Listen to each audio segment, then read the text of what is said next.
Okay, now we're going to be looking at probabilities. Probabilities are simply the chance of an event happening. इसको example से समझते हैं. You have a box, उसमें 3 chits पड़ी हुई हैं, labeled 1, 2 and 3. You pick at random, then what is the chance आपको 3 मिले? ठीक है, ये example है. अब इसको जरा समझते हैं. 3 chits हैं, तो if you pick 3 out of the 3 out, तो confirmed 100% chance है that you will pick out the number 3, the chit marked as 3. ठीक होगा. तो अब इसको फॉर्मूला से लेके चलते हैं. तो formula is the number of ways the event can happen divide by the sample size. Number of ways the event can happen in this case is simply 1 because in each instance आप सिर्फ एक chit निकालोगे. And then the sample size is 3 because total number of chits 3 हैं. तो 1/3 is the probability of this event occurring. इसको 2 और example समझाता हूँ. कॉइन फ्लिप में आपके पास टोटल सैंपल साइज होता है वो 2 होता है because either heads or tails. And event size 1 होगा because it can either land on heads or tails. In the same way हमारे पास डाइस रोल है. इसके total sample size is 6 because उसमें 6 साइड्स होते हैं तो dice. And the number of ways the event can occur is 1 because या तो 1 आएगा, 2 आएगा, 3 आएगा, 4 आएगा, 5 आएगा, 6 आएगा. हाउएवर हमें एक सर्टन स्पेशल केस दिया जाता है कि find all the odd rolls. मतलब कितनी दफ़ा आप रोल करेंगे तो there is a chance of an odd number rolling on the dice. तो इसके लिए the event size will be 3 because या तो आपके पास 1 आ सकता है या 3 आ सकता है या 5 रोल हो सकता है फ्रॉम द डाइस. तो the event size is 3 with the sample size will remain constant as 6.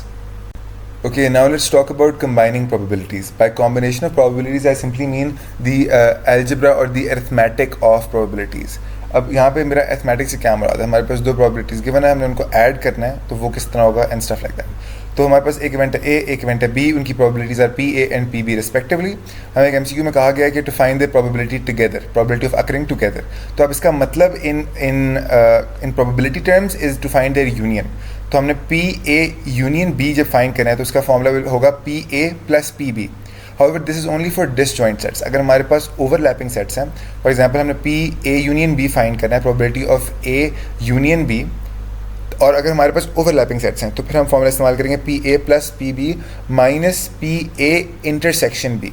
अब in this video I've accidentally put PA union B, but this is actually intersection B. And in the same way अगर हमने find करना है probability of A into probability of B, या तो अगर आपको मैं ऑपोजिट वे में एक्सप्लेन करूं तो अगर हमें probability of A intersection probability of B find करना है, again in the video I've accidentally added the union symbol here as well, but अगर हमने probability of A intersection probability of B, मतलब जो एरिया इन दोनों के दरमियान common है, हमने सिर्फ उसकी probability फाइंड करनी है, तो we will multiply the probability of A with the probability of B. This is basic probabilities का अर्थमेटिक, बट आपके एनईटी में इतना ही आएगा और आपके कोर्स वर्क में भी इतना ही है. However just keep in mind कि डिसजॉइंट सेट्स और ओवरलैपिंग सेट्स के लिए डिफरेंसेस कहाँ पे आते हैं. As for the notes I will be sure to change the union symbols into intersection symbols ताकि आप लोगों के नोट्स बिल्कुल ठीक हों.